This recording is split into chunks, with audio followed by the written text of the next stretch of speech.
Coach Mike. Today we're going to be working on some chest and back. Reps and pull. In out.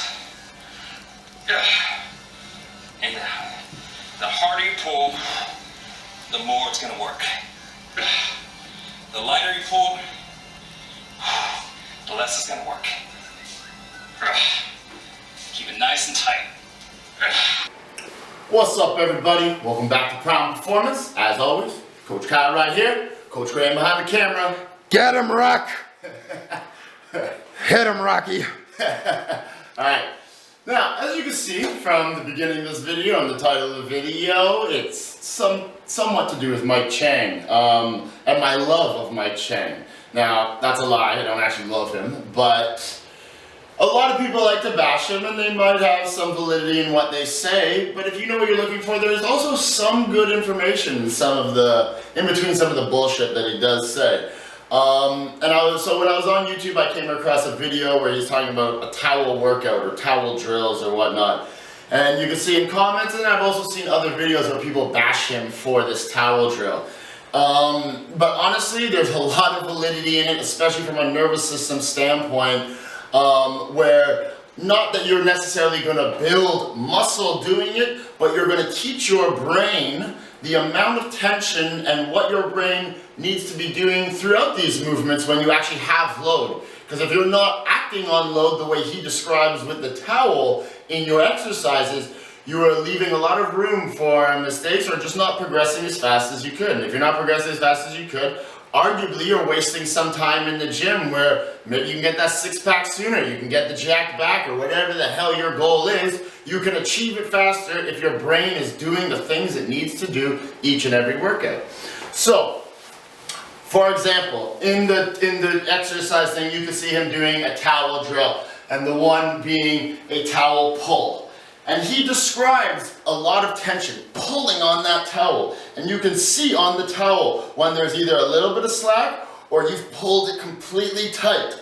And just here, for me pulling it apart, I can feel the muscles that help retract my shoulder blades. And also, if I'm adding a little bit of additional breaking the towel in half feel, I'm also actively getting my external rotator muscles to work. So my rotator cuff muscles. And it's gonna get you a six-pack real fast. That's what the video says. Thanks, Mike. But once you can do these things, and even just statically you're holding it, so I'm constantly pulling apart, and I'm constantly trying to break this towel in half, I can feel a lot of tension in those muscles. And again, this is things that you need to apply when you're doing a row or a chin-up or whatnot. Even though you can't see them happening because the bar is not, you're not going to break the bar, and the chin-up bar, you're not going to rip it down.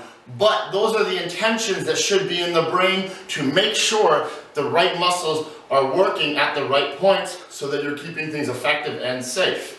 I have my own version of the towel drills that he does. I call it ghost deadlifts, or whatever the exercise might be, a ghost version of that, because I need to see that the person's brain, again, can show me they know how to create a lot of tension before I give them load. I'll say it all the time, is that I'm much more trusting of adding load or making somebody do something heavy when they can exhaust themselves with something as light as this dowel against just gravity. When a person takes a dowel, I give them a light weight and they're like, I don't feel it, I don't know what you're talking about. That person is showing me, obviously I need to coach them a bit more, but that person is showing me they don't really know how to create tension in their mind, how to coordinate all that tension. I can exhaust myself in 5 reps. I can make myself pant.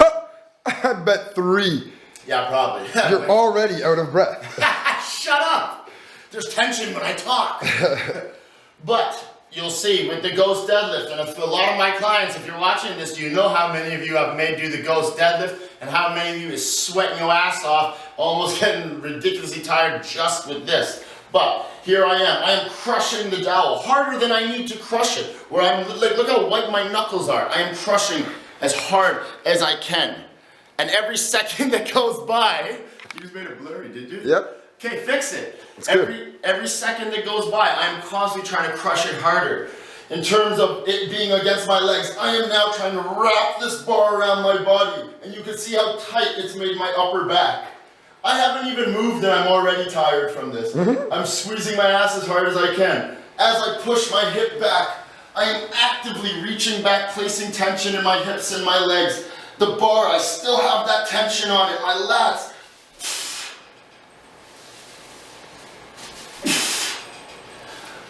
Woo! Exhausted. 2, not even 3. See? I literally made myself a bit lightheaded from that. And yes, you can overdo it to a degree, but 9 times out of 10, the people walking around that we see, the general population, they have no idea how to create tension and in multiple muscles, just like these complex movements incorporate multiple muscles. Your brain needs to know how to coordinate them all with extreme degrees of tension. Then I trust it's going to be safe putting a heavy load in your hand because you need to act on the heavy load as I described in the ghost deadlift. I'm literally out of breath, squeezing as hard as I could, okay? And yes, I was holding my breath at certain points, but again, to teach my brain and my body what it takes to create as much tension as I can. And until you know how much tension you can create in a movement and throughout that range, you'll really never appreciate how strong you are.